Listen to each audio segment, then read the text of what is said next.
spending the hour with people who have been paving their own path in life and inspiring us to do the same. Our next guest is a New York Times best-selling author. Her romance novels have sold over 1 million copies, and Reese Witherspoon has even added her book, The Proposal, to her book club and is turning her novels into a Hulu series. But Jasmine Guillory didn't start her career as an author. In fact, for many years, she was a lawyer after graduating from Stanford Law School. But after years, yes, Stanford, but it wasn't good enough for her. Because after years of working 60-plus hour weeks, Jasmine decided to make a change. She went from filing appeals to signing book deals.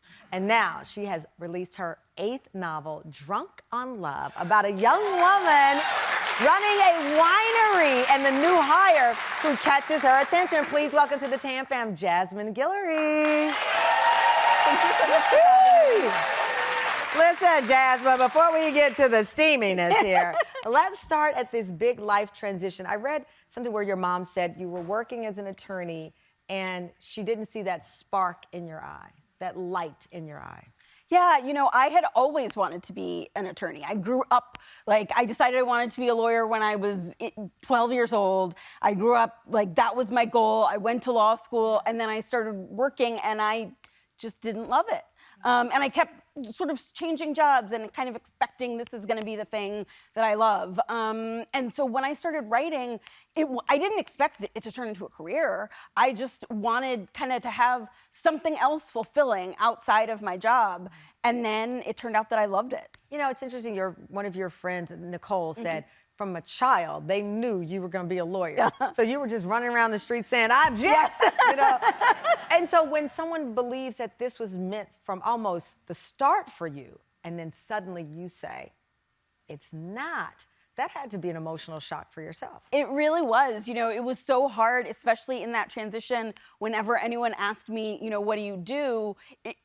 I would pause because I didn't what, am I a lawyer? Am I a writer? I don't know, you know, because for so long that was my identity. And especially when, you know, as we said, you went to Stanford, everyone was like, Stanford? Because that's a dream. I mean, that's goals, but it wasn't your goal. And that's hard sometimes to reconcile because people say, wait a minute, you've got it great. What are you thinking?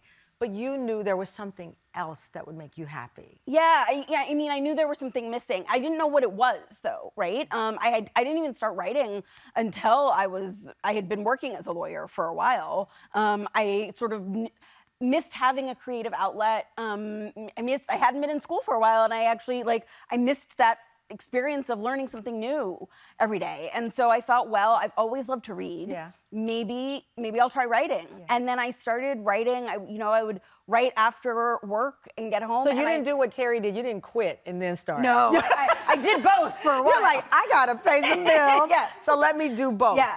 And I just looked forward to coming home every night and sitting on my couch and writing for hours. And romance. I mean, you're not writing legal briefs. This is not about a lawyer. This is steamy. This is romance. Where did that come from? You know, I started reading a lot of romance when I was going through a really hard time in my life.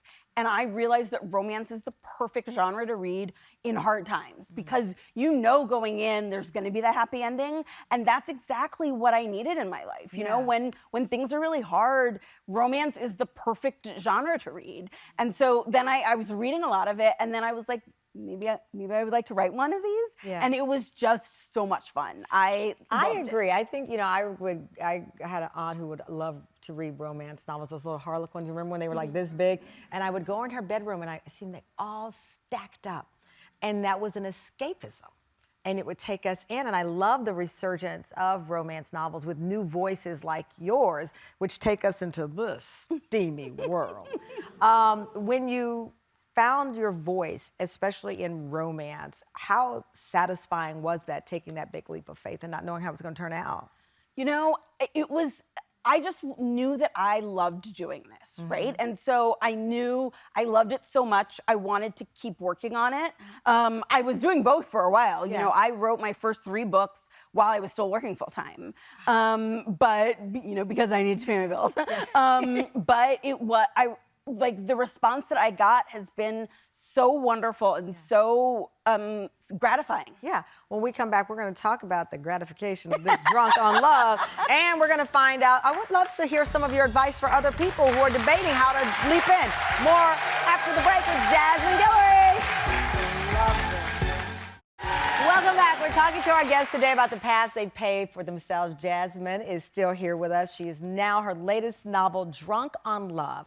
So we have this protagonist, Margot, who works at the winery, family business, and now she's kind of, I don't know, drunk on love before we know it. What was the inspiration? You know, I knew, like, my first idea for this book was I wanted to write a book set in Napa Valley. And then as soon as I had that idea, I knew it was going to be set at a small family winery, because that feels like some interesting family drama I could do with there. Okay, I'm going to read. This is my acting part. Halle Berry, my friend. Here we go. Margot, he said, her name in a low voice, a voice she shouldn't have heard since that night. Please tell me you think about that night like I do. Am I alone in this? Because my God, I think about it all the time. Ooh. I think about you all the time. I can't be the only one who feels this, can I? Sometimes, most of the time, I think I am. And then, ever so often, you look at me in a way that makes me think I'm not. Tell me I'm not. Tell me you want me. Yeah. I mean, I need a drink. So, I mean, this is steamy stuff. You were inspired in part, like Julia Quinn, who's been on our show before, Bridgerton series. You kind of pull from all of these worlds of inspiration. Yeah, absolutely. You know, I read so much romance, and I kind of had to read a bunch of different types of it to kind of see where I would fit in, where my voice would fit. And I had the idea for my first book, The Wedding Date, and I started writing it, and I just, like, loved everything about it. Well, let me tell you, there is so much love for you, including some of the most successful romance writers in the world who wanted to send you a little note. Take a look. I want to take a moment to congratulate you on all of the success you've had over these last few years, and especially on the release of Drunk on Love. Yes, I have my copy, along with my wine. I think you are such an amazing writer, and I also think you are an incredible advocate for romance as a genre, but also for books and reading. Thank you so much also for all the support you provide for other authors of color. You have done such a great job in being a voice for diversity in romance, and I am so very grateful. Thank you and congratulations. Oh my God.